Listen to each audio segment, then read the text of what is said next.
volta a madrugada e tem gente acordada, sem querer dormir, sem conseguir dormir, e parece sentir que o céu irá cair no seu lençol.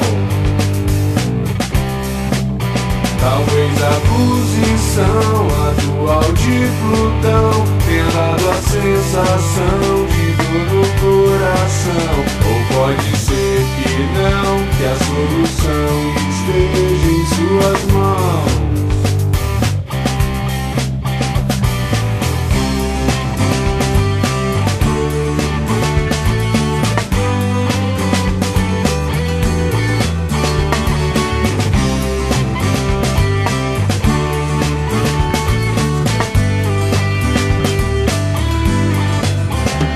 Essa dor aumenta até que não se aguenta, essa noite cinzenta que se arrasta lento. Então se vê que o medo é partilhar segredos com alguém,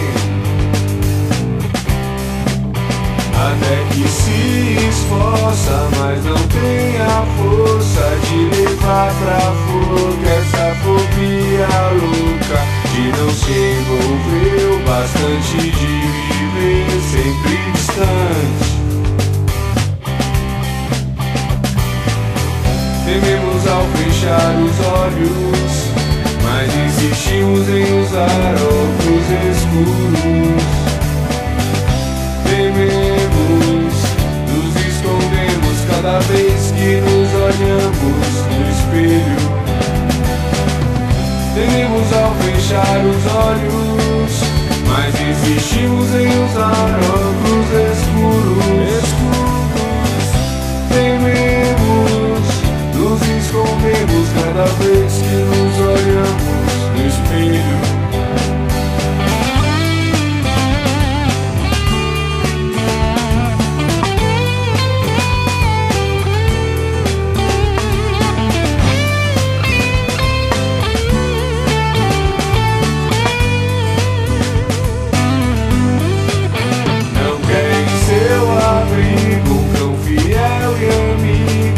Cuidar domingo, quer sempre consigo aquele cão cuja vida é ajudar a avenida a atravessar. Tememos ao fechar os olhos, mas insistimos em usar óculos escuros. Tememos, nos escondemos cada vez que nos olhamos no espelho.